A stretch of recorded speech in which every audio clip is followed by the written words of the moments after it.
Así fue la triste y dolorosa vida de Flor Silvestre. Con ese título abrimos una crónica que no busca el escándalo gratuito, sino la verdad amplia de un símbolo nacional.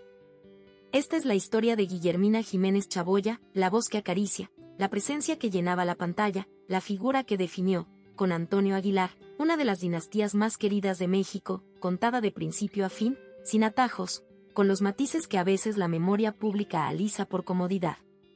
Aquí están las raíces humildes, los primeros micrófonos, las giras, los estudios de grabación, los foros de cine, están también los amores, los tropiezos, las batallas legales y afectivas, los rumores que la persiguieron, sobre todo, los últimos años, discretos, familiares, de salud frágil y despedida serena en el rancho El Soyate.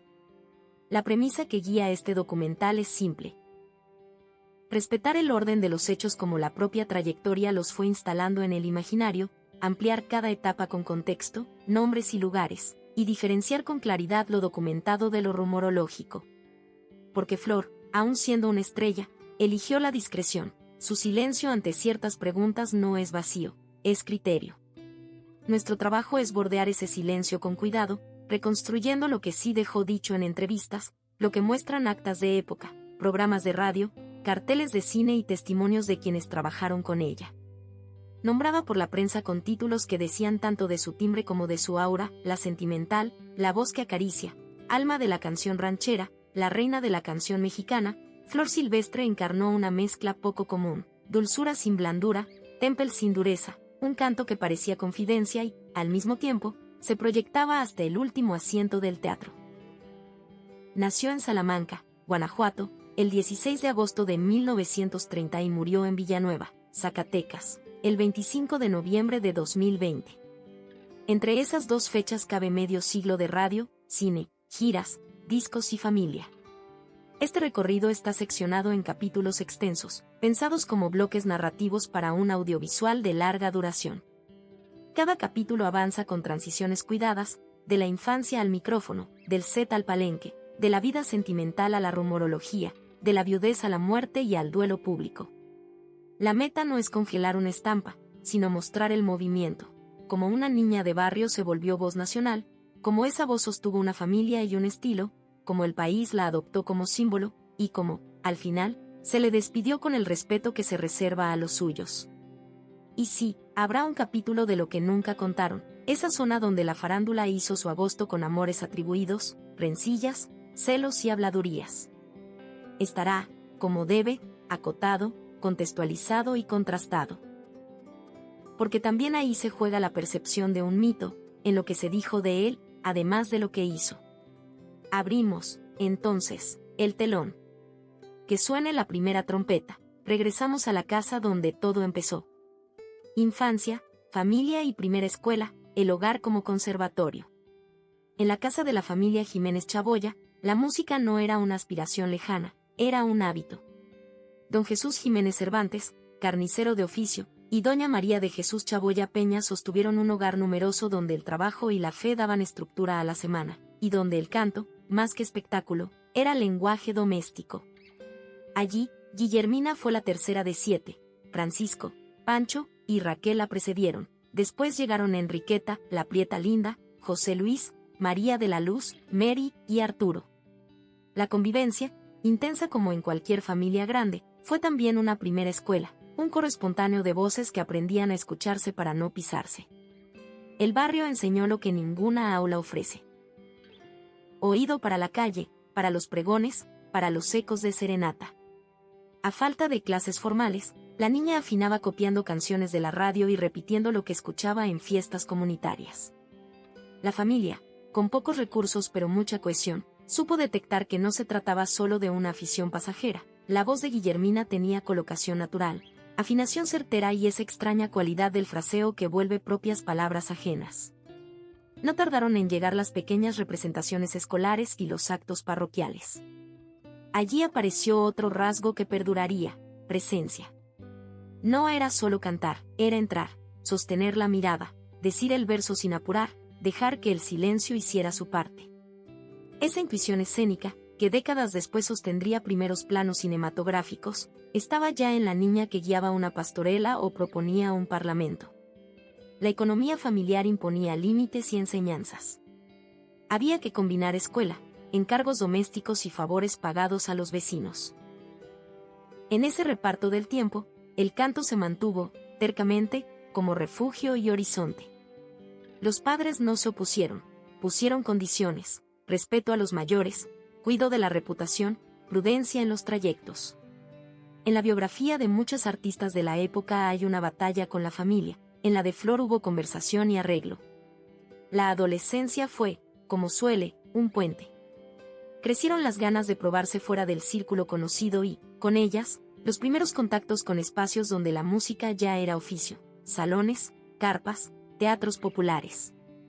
En ese tránsito, la joven aprendió protocolos que no se olvidan, como dirigirse al director del conjunto, cuando pedir una tonalidad distinta, donde esperar el turno sin estorbar. Detalles, sí, profesionales, también. A esa altura, el sueño había tomado forma: cantar no como ocurrencia, sino como trabajo. Faltaba, sin embargo, estrenarse ante un público que no la conociera y, más aún, conseguir el aval de un mariachi. Esa puerta, prestigiosa y difícil, se abrió con una escena que la memoria popular repite con gusto porque encierra un símbolo: el paso de la niña valiente a la joven artista. Radio, nombre artístico y el primer gran aplauso: nacimiento de Flor Silvestre. Tenampa, Teatro del Pueblo, mariachi pulido. La anécdota es conocida y merece contarse con detalle. Guillermina, con apenas 13 años, pidió una oportunidad para cantar. El director del mariachi se negó, no acompañaban a aficionadas. Intervino el dueño del teatro y ofreció una salida elegante: volver la semana siguiente con un mariachi del Tenampa. La joven volvió. Cantó Yo también soy mexicana y El Herradero. Lo que siguió no fue condescendencia, fue estallido de aplauso. Ese aplauso, ese primer reconocimiento de afuera, coloca una piedra fundacional en cualquier carrera. Ese día no solo debutó una voz, se instaló un tono interpretativo. La adolescente no gritó para imponerse, proyectó con seguridad. No convirtió la bravura ranchera en alarde, la llevó al centro del pecho con naturalidad. Quedó un aroma de autenticidad que los programadores de radio saben detectar desde la primera estrofa. Por eso, poco después, La Voz de América Latina desde México, XCW, abrió micrófonos.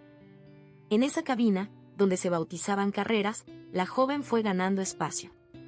Antes de consolidar un lugar en el imaginario, hacía falta un nombre que condensara el estilo. Vinieron, como suele, alias de tránsito. La Soldadera, por una interpretación que dejó huella, se usó unos días y generó pleito. Otra cantante lo reclamó. La Amapola fue sugerencia de un locutor que quiso comparar la vivacidad de la voz con la flor. Duró poco, también levantó mano una colega. La radio, otra vez, resolvió. El locutor Arturo Blancas propuso Flor Silvestre, inspirado en una película homónima que era novedad. El nombre cuajó por razones simples. Es imagen mexicana por antonomasia, suena a campo y a libertad, y es musical en sí. A partir de ahí, Flor Silvestre dejó de ser promesa dispersa para convertirse en marca. Ganó además un concurso de aficionados en XCW, esa credencial que, en los 50, abría puertas de estudios, de compañías discográficas y de giras. El circuito se activó, llamados para programas, contratos con radios regionales, presentaciones pagadas en salones donde la gente iba a escuchar de veras, no a matar tiempo. La diferencia se nota en la lista de canciones solicitadas. Si el público pide por nombre y no por género, el artista ya hizo hogar. Nació también la relación con los mariachis de planta, ese diálogo entre voz y trompetas que requiere acuerdos finos, donde respira la cantante, que compás se alarga en el cierre, que introducciones le sientan mejor a cada tema. Flor aprendió rápido el arte del ensayo breve y eficaz, el que deja espacio para la sorpresa pero conduce a la seguridad del conjunto. La imagen pública, vestido, peinado, postura, empezó a definirse. No era la exuberancia de cabaret, era la elegancia campesina traducida a escena, trajes que favorecen sin distraer, peinados que acompañan el gesto, joyería con medida. Esa estética, que parece detalle superficial, arma un código que el público agradece, reconoce al artista desde el primer plano, desde el primer fotograma. Con nombre, radio y mariachi en su órbita, Flor estaba lista para el siguiente salto, salir de ruta. La mejor confirmación de una voz local es el aplauso extranjero. Llegaba la hora de probar el eco latinoamericano. Gira continental y primer matrimonio, amor, desencanto y la fortaleza de una madre. Entre 1947 y 1949, Flor emprendió una gira larga por Centro y Sudamérica. Los carteles la anunciaban como la joven voz mexicana que traía rancheras, pasodobles y boleros. En Buenos Aires, Montevideo, Lima, Quito, Caracas, su presencia provocó dos reacciones. Curiosidad por la artista que venía de la XCW y pronto respeto por la intérprete que sostenía repertorio y escenario con aplomo.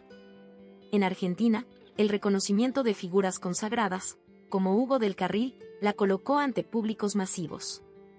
Aquellas noches no solo sumaron aplausos, le enseñaron una logística que después dominaría: aeropuertos, aduanas, ensayos relámpago, entrevistas al hilo, presentaciones en teatros con acústicas caprichosas. En ese contexto de vértigo profesional conoció a su primer esposo, Andrés Nieto. El romance surgió con naturalidad en un ambiente donde los artistas conviven entre ensayos, restaurantes de cierre y tertulias con promotores.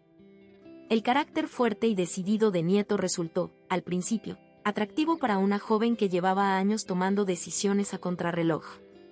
Se casaron cuando Flor apenas rondaba los 19 años. Había ilusión, había planes, y poco después llegó su primera hija, Dalia Inés, quien con el tiempo heredaría oficio artístico. Pero el calendario cotidiano, lejos del brillo del cartel, reveló un patrón difícil: temperamento irascible, juego y apuestas que erosionaban la economía doméstica, escenas de celos y reproches que volvieron áspera la convivencia. Flor, que cuidó siempre la discreción, evitó airear el conflicto. Aún así, quienes la rodeaban sabían que la situación era insostenible. La separación, 5 años más tarde, fue dolorosa y, al mismo tiempo, necesaria. Significó volver a enfrentarse al mundo como madre joven que debía sostener su casa con el trabajo de su voz. Es en este punto donde la familia vuelve a aparecer como refugio y columna. La madre y los hermanos, en especial Enriqueta, la prieta linda, se convirtieron en red afectiva y logística. En paralelo, Las Flores, el dueto de Flor con Enriqueta, consolidó un espacio artístico propio. Voces diferentes que se sabían combinar, repertorio ranchero y bolerístico con arreglos vistosos, giras por plazas donde el dúo era anunciado como las hermanas que cantan como el campo y la ciudad. La maternidad, lejos de restar, templó su carácter. Flor aprendió a administrar horarios de ensayo con tiempos de crianza, giras con llamadas a casa, grabaciones con citas escolares. Quedó un sello que el público percibe aunque no lo nombre: la voz de una mujer que canta sabiendo lo que cuesta un día. Esa experiencia vital, más tarde, daría a sus interpretaciones un plus de verdad que no se aprende en academias. La separación de Andrés Nieto no clausuró su fe en el amor, sí le dejó un criterio que aplicaría, sin miedo, al escoger y al dejar. A la vuelta de esa primerísima travesía sentimental, la carrera seguía en marcha, y los micrófonos, radio y cine la esperaban. Televisión, Paco Malgesto y la batalla por la familia, segundo matrimonio, luces y sombras. La década de los 50 la encontró más madura en el escenario y con una cámara enfrente. La radio la había hecho nombre, la televisión, que nacía y se multiplicaba, la convirtió en rostro. Fue entonces cuando cruzó caminos con Francisco Rubiales Calvo, Paco Malgesto, pionero de la TV mexicana, locutor y conductor de carisma poderoso. La relación se tejió entre programas, entrevistas y producciones compartidas. Flor quedó atraída por su inteligencia, su temple de conductor que sabía improvisar sin perder elegancia, su lugar en un medio que crecía a diario. El matrimonio con Malgesto trajo 2 hijos, Francisco Rubiales y Marcela Rubiales, quienes años después, cada cual a su manera, se incorporarían al quehacer artístico. La pareja, visible y solicitada, representaba una especie de modernidad urbana, la cantante de sello ranchero y el comunicador estrella. Las cámaras los seguían, las revistas los fotografiaban, la audiencia los quería. Pero detrás del brillo, la convivencia enfrentó un desgaste serio, infidelidades, tensiones por agendas saturadas y, en lo legal, una resolución que hirió. Tras la separación, Malgesto obtuvo la patria potestad de los hijos, y Flor, por algún tiempo, solo pudo verlos a escondidas. Ese episodio, que ella se negó a explotar, explica mucho de su carácter. No hizo del dolor espectáculo, no alimentó guerra mediática, no convirtió a sus hijos en bandera, y siguió trabajando con la disciplina de siempre. El paso del tiempo, la cordura y nuevas circunstancias atenuaron el conflicto y encauzaron las relaciones.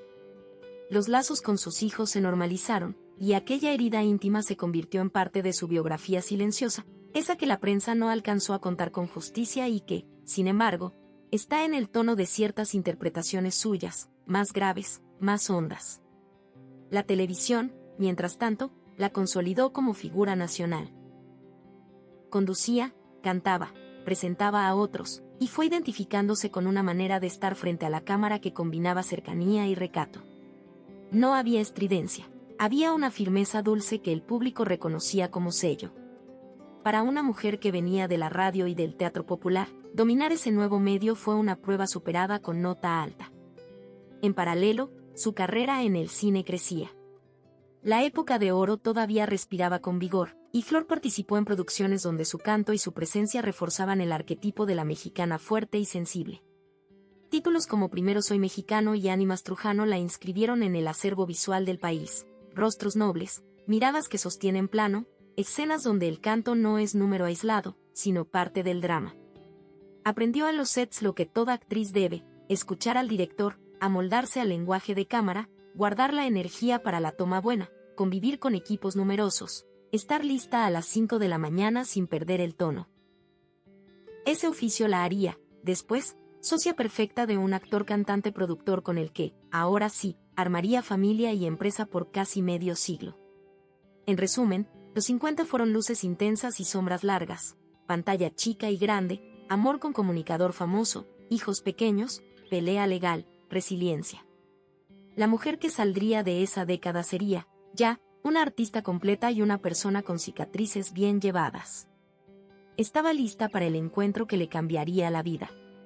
Capítulo 5 de Encuentro, matrimonio y sociedad artística con Antonio Aguilar, nace la dinastía. El primer cruce con Antonio Aguilar ocurrió en cabina, XCW, como no, cuando Flor conducía un programa y él fue invitado. El flechazo artístico fue inmediato, respeto por la voz del otro, por su porte, por su manera de pisar el estudio. El romance, sin embargo, comenzó tiempo después, durante el rodaje de El Rayo de Sinaloa 1957. Entre escenas, esperas y conversaciones de medianoche, se instaló una complicidad que no se apagó. El 29 de octubre de 1959, en el rancho El Soyate, Zacatecas, se casaron. Ese día, más que un matrimonio, nació una sociedad artística y familiar que marcaría a la música mexicana. Con Antonio Aguilar, Flor encontró lo que no había tenido: estabilidad. El charro de Temple, actor prolífico, cantante querido en plazas y palenques, eligió la vida familiar con prioridad real, no retórica. En entrevistas posteriores, reconoció que no quería perderse la crianza de sus hijos y que la fidelidad, en su caso, era también una decisión de proyecto. De esa unión nacieron dos herederos directos de la tradición, Antonio Aguilar Jr. y Pepe Aguilar, quien a la postre se convertiría en figura central de la música mexicana contemporánea. La pareja, además de compartir vida, compartió trabajo como pocos. Más de 20 películas juntos, giras ecuestres, espectáculos donde el canto y la charrería se abrazaban sin costuras. El Soyate, más que domicilio, fue eje de operación, escuela, cuartel general y, con los años, lugar para volver con la frente en alto. Allí se criaron hijos y, más tarde, nietos. Allí se guardaron vestuarios y libretos. Allí se enterraron a los patriarcas cuando llegó la hora. Había, en la alianza Flor Antonio, una coincidencia de valores: disciplina, amor por la música ranchera, orgullo por las tradiciones y recato en lo privado. Esa suma generó un raro equilibrio en una industria dada a los excesos. No faltaron los rumores, que si Don Juan antes, que si celos después, pero la evidencia mayor fue el tiempo, casi 50 años juntos, con trabajo y familia como columnas. La maquinaria artística de ambos se profesionalizó, equipos técnicos fijos, músicos de confianza, jefes de producción que conocían la ruta, prensa tratada con respeto y distancia. Flor, que ya había pisado sets y escenarios por su cuenta, Se volvió también productora en sentido práctico, revisar luces, tiempos, repertorios, entradas, salidas. Había su voz, sí, pero había también cabeza de empresa. El Soyate, además, se convirtió en símbolo cultural. No era solo el rancho de una familia famosa, era una casa abierta, con prudencia, donde la tradición se vivía, no se teatralizaba. Las visitas de colegas, los ensayos en la explanada, los caballos que eran parte de la escena y de la vida cotidiana, todo eso cimentó una iconografía que, décadas después, la familia mantiene con dignidad. Allí, como se verá más adelante, terminaría también la crónica, con Flor descansando al lado de Antonio, como lo dispuso la vida que construimos, dijeron alguna vez sus hijos. Cine, discos y el sello interpretativo, como se fabrica una voz que no envejece. Hablar de Flor Silvestre en cine es hablar de un rostro que la cámara quería. No necesitaba teatralidad. Bastaba un gesto para decir lo que al guión le faltaba. En Primero soy mexicano, su canto parecía comentario de la escena. En Ánimas Trujano, su presencia añadía autenticidad a un relato áspero. En otras producciones, el número musical era pausa y corazón. Esa naturalidad ante la lente es rara y se logra con una mezcla de atención y ausencia de vanidad, estar entera sin vigilarse. Flor la tenía. En el estudio de grabación, su método se reconocía desde la primera toma. No sobreactuaba, colocaba la voz, cuidaba el aire, ponderaba los adornos.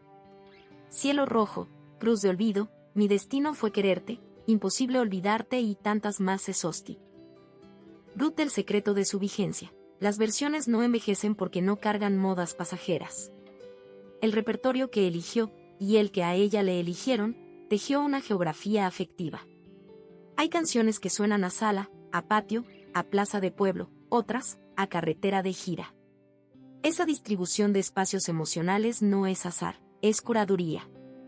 Flor sabía dónde su timbre se hacía miel y dónde pedía filo. Por eso, aunque cantó boleros con solvencia, su trono está en la ranchera y en el guapango romántico, ahí su fraseo cuenta historias que el oyente termina de escribir. La relación con los mariachis fue de respeto y liderazgo sobrio. Se notaba en cómo pedía la tonalidad, en cómo anticipaba una respiración, en cómo cerraba una estrofa con mirada que ordenaba la coda.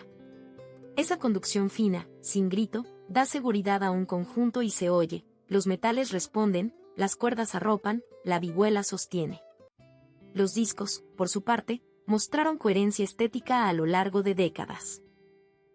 Hubo variaciones, claro, pero no caprichos.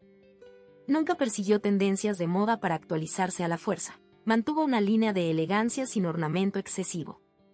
Ese criterio permitió que, con el paso de los años, sus grabaciones encontraran nuevas audiencias sin pedir permiso a algoritmos. La calidad, cuando es real, se abre camino. En resumen, el cómo de Flor es tan importante como el qué. No solo cantaba bien, cantaba con juicio.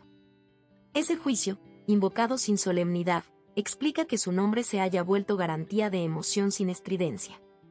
La reina no necesitaba cetro visible, le bastaba con la voz.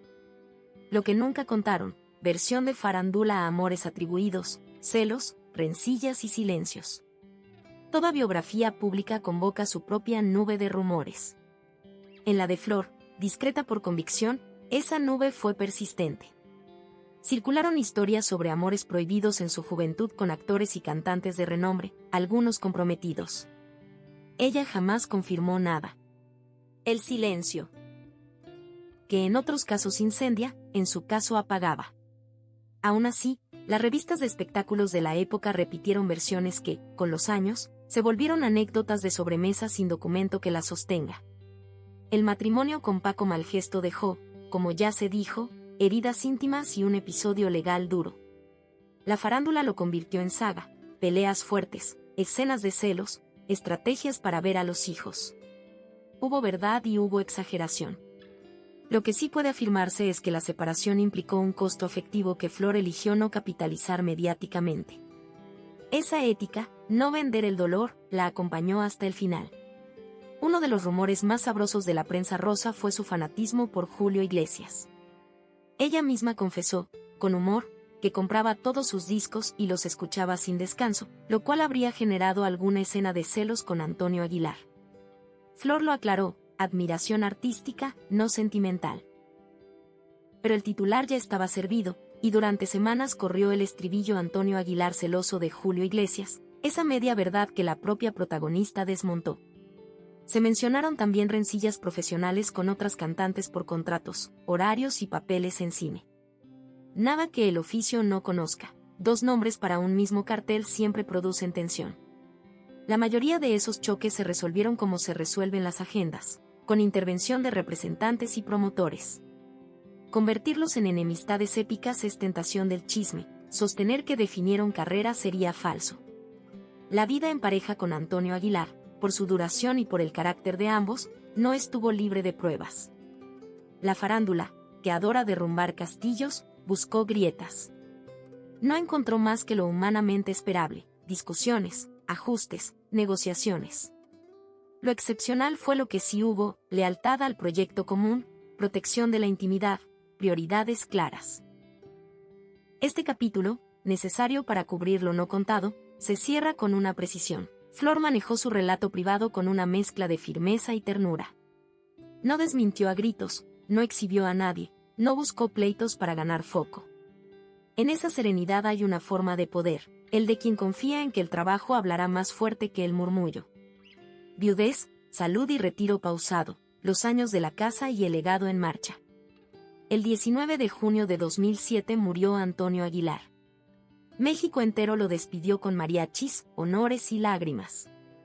Para Flor fue el comienzo de otra vida, la de sostener, con los suyos, la memoria del compañero de casi medio siglo y la de replegar el propio brillo a un ámbito más íntimo. Eligió, y pudo elegir, vivir en el Soyate, arropada por hijos y nietos, rodeada de caballos y fotografías, de discos y vestuarios. Era la casa entera la que hablaba: trabajo, familia, país. A los 80, Flor seguía lúcida, con humor y con esa manera suya de poner cada cosa en su sitio. Aceptaba homenajes puntuales, aparecía en eventos familiares donde la música era rito y, cuando la voz lo pedía, entonaba un verso con la misma afinación de siempre. En entrevistas, recordaba con alegría los inicios en radio, los sets de la época de oro, la aventura compartida con Antonio. No había nostalgia amarga, había gratitud. La salud, inevitablemente, comenzó a resquebrajarse. Viejas operaciones, padecimientos respiratorios de larga data, episodios cardíacos, todo en la escala natural de una vida larga y exigida. Hubo hospitalizaciones de las que salió con esa mezcla de fragilidad y temple que los hijos resumen en una frase: se caía y se levantaba. El país, que suele enterarse de más de lo necesario, supo lo justo: estaba delicada, luego estable, luego nuevamente en cuidado. La elección fue siempre la misma: discreción. Ni partes médicos diarios, ni dramatismo. El público, que también aprende, correspondió con respeto. La familia, que tenía que administrar afectos y curiosidad, cerró filas. Y así, entre temporadas buenas y otras no tanto, avanzó el calendario de una mujer que había vivido mucho y bien, que había perdido y ganado, y que merecía, más que cualquier otra cosa, paz. El Soyate se volvió también escuela viva para los nietos, en especial para Leonardo y Ángela Aguilar, que asumieron con naturalidad el lugar que les tocaba en la dinastía.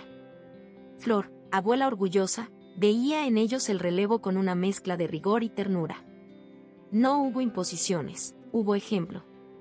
En la casa, la música no era obligación, era aire. A diferencia de otros grandes nombres que diseñan giras de despedida como campaña, Flor dejó que el retiro se diera como se debe, sin aspavientos. Su legado ya estaba circulando en discos, películas, videos, su presencia, en el lugar que importa, la memoria emocional de un país. La muerte, últimos días, relato de familia, entierro y el país en silencio. El 25 de noviembre de 2020, a los 90 años, Flor Silvestre murió en el rancho El Soyate, en Villanueva, Zacatecas. La noticia, aunque no inesperada dada la edad y los antecedentes de salud, sacudió con fuerza. No era solo la muerte de una artista, era la despedida de una época. Los reportes hablaron de causas naturales, de un desenlace sereno en casa, rodeada de los suyos. Una de sus hijas relató con delicadeza que Flor había desayunado, que se recostó un momento y que, simplemente, se quedó dormida. No hay mejor síntesis para la partida de quien vivió con decoro, la muerte de los justos. La cronología íntima de esas horas pertenece, como debe, a la familia. Lo que puede contarse es suficiente. Hubo oración, hubo manos tomadas, hubo canciones que, aunque no sonaron en voz alta, resonaron en la cabeza de todos. La casa, que había sido estudio, set y cuartel, se convirtió en capilla. En esa habitación, la nación entera, a distancia, acompañó. El funeral fue íntimo, medido en símbolos. Música de mariachi, flores, los trajes que la vistieron de reina sin coronas, la sobriedad con que se despide a los que se vuelven casa de todos. Marcela Rubiales contó después que maquilló a su madre para despedirla tan hermosa como siempre. Ese gesto, amoroso, artesanal, dice más que cualquier discurso, el cuidado estético como forma de respeto final. Pepe Aguilar, Antonio Aguilar Jr., Leonardo y Ángela, cada uno desde su lugar, compartieron palabras y homenajes. En redes, los tributos se multiplicaron, colegas de generaciones diversas, conductores que le entrevistaron, cineastas que crecieron con su imagen, público que le escuchó en la radio de la cocina. La televisión armó especiales, las estaciones de música mexicana programaron maratones, y durante días se escucharon coros de Cielo Rojo en casas donde antes se hablaba en voz baja. El entierro, conforme a la voluntad familiar, fue en el Soyate, al lado de Antonio Aguilar. El rancho, que ya era santuario afectivo, quedó consagrado como lugar de memoria.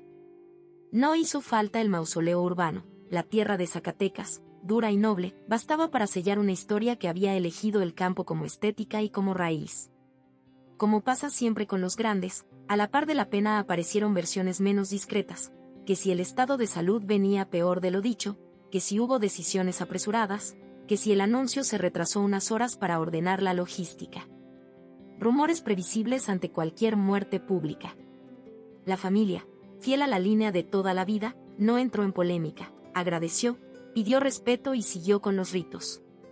En términos culturales, la muerte de Flor cerró el ciclo visible de la época de oro en su vertiente femenina ranchera. Quedaban discos, películas, entrevistas. Quedaba, sobre todo, una manera de pronunciar el amor, el desengaño y la fortaleza que el país reconoce como suya. Por eso, más que un adiós, lo que se instaló fue una presencia distinta, la de la voz que vuelve cada vez que alguien pone un LP, da play a una lista o enciende una película de sábado en familia. Legado, estilo y memoria activa, lo que queda cuando el escenario se apaga. Queda una discografía que no envejece porque fue grabada con medida, letra adelante, arreglo al servicio, emoción sin aspaviento. Quedan interpretaciones que ya no pertenecen a ninguna moda y sí a un modo de ser, cantar sin gritar, dolerse sin quebrarse, amar sin disfraz. Queda una filmografía que encapsula rostros, atuendos, caballos, mesas de madera, patios, cocinas, el repertorio visual de un México que se reconoce y se inventa a la vez. Queda una dinastía que entendió que heredar no es imitar, sino honrar con trabajo. Pepe Aguilar consolidó su carrera propia y, al mismo tiempo, supo voltear a ver con gratitud al origen. Antonio Jr. mantuvo la ruta. Leonardo y Ángela traen el aire nuevo sin desfondar la tradición. En cada concierto de esa familia, Flor y Antonio aparecen, no como bustos, sino como nervio, en una tonada, en un arreglo, en un gesto de saludo al público. Queda también una lección de administración de la vida pública. Discreción no es hermetismo, es elegancia, y elegancia. Lo que nunca contaron, rumores, farándula y anécdotas que poblaron su mito. Toda figura mayor carga historias en penumbra. Flor, pese a su discreción, no fue excepción. Revistas de la época insinuaron amores prohibidos en su juventud, cortejos de actores y cantantes de renombre, algunos comprometidos. Nada confirmado por ella, todo repetido por el anecdotario de pasillo que tanto alimenta la farándula. Como corresponde a un relato responsable, se enuncian aquí como rumores, no como hechos. El capítulo con Paco Malgesto, por su propia naturaleza pública, dio lugar a titulares de peleas, celos y discusiones. Lo verificable queda dicho. El matrimonio existió, nacieron 2 hijos, hubo infidelidades, llegó el divorcio y la patria potestad para él, con un periodo doloroso para Flor. Lo demás, detalles, escenas, frases, Pertenece a ese territorio difuso donde la prensa amplifica y la memoria agrega sal. Es preferible sostener los datos y reconocer el dolor sin convertirlo en espectáculo. Una anécdota que sí circuló en entrevistas y que ella misma comentó fue su entusiasmo por Julio Iglesias. Compraba sus discos, los escuchaba sin descanso, y eso dio pie a titulares ligeros del tipo Antonio Aguilar celoso de Julio Iglesias. Flor matizaba con claridad, admiración artística, no devoción romántica. En todo caso, la escena habla más de su curiosidad musical que de conflictos conyugales. También se mencionaron rencillas profesionales con otras cantantes, lógicas en una industria donde contratos, papeles y fechas se disputan. Nada grave, nada inusual. La competencia existía, pero Flor no la convirtió en bandera. Su trayectoria sugiere que prefería contestar con trabajo y con una elegancia que, en retrospectiva, fue su mejor estrategia de reputación. Lo que sí nunca contaron lo suficiente, y vale subrayarlo, es la red de cuidados que sostuvo siempre, familia extensa, equipo profesional leal y una ética de ensayo que imponía respeto en músicos y productores. En un medio que premia el chisme, a veces se olvida contar el tejido invisible de responsabilidades. La leyenda de Flor se forjó más con disciplina y selección de batallas que con pleitos públicos. Matriarca, legado y la casa como símbolo, de El Soyate al mundo. La palabra dinastía Aguilar no es solo un recurso publicitario, es una realidad sostenida por décadas de trabajo. Flor fue raíz de esa constelación. Pepe Aguilar consolidó una de las carreras más sólidas de la música mexicana contemporánea. Antonio Jr. se mantuvo como puente con la tradición. Leonardo y Ángela llevan el estandarte a plazas internacionales con una solvencia que mezcla respeto por el repertorio y un oído afinado a su época. El Soyate, más que rancho, es archivo vivo, trajes de charro, fotografías, guiones, premios, monturas, instrumentos, videos de giras ecuestres, habitaciones que guardan la memoria de ensayos y reuniones. Allí se tomó la decisión de mantener el lugar como símbolo cultural, no como museo frío. Quien entra, según cuentan, entiende que allí vivió una familia que hizo de su oficio una forma de honrar a México. La presencia de Flor en homenajes posteriores a su muerte es constante. En cada concierto, en cada gala, su imagen aparece en pantallas como recordatorio de que la tradición no es pasado, es continuidad. Sus canciones resuenan en voces nuevas, y el público agradece esa conversación intergeneracional. En el centro del relato, la figura de la matriarca sigue uniendo. Es importante señalar que su legado no es únicamente sonoro.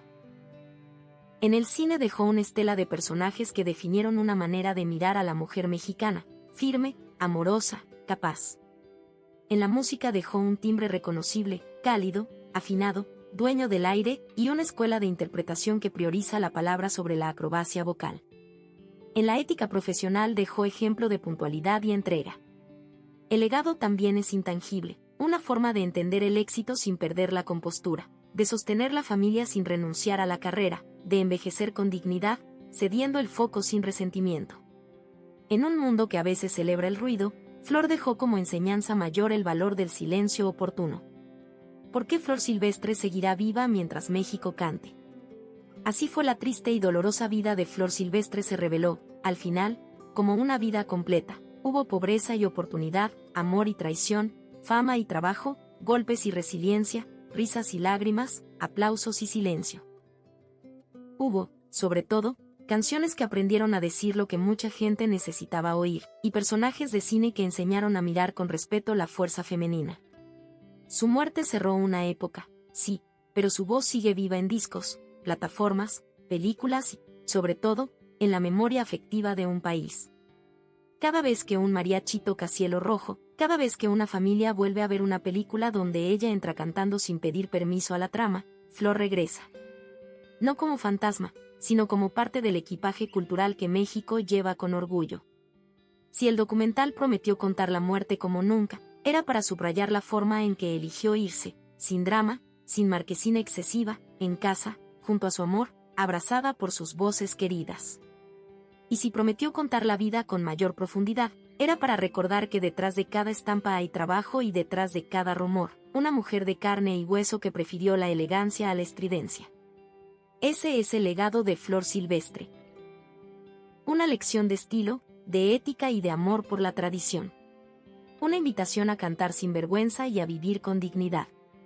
Mientras en algún patio de México suene un guapango y alguien entone una ranchera con la voz al frente y el corazón sin maquillaje, Flor seguirá aquí.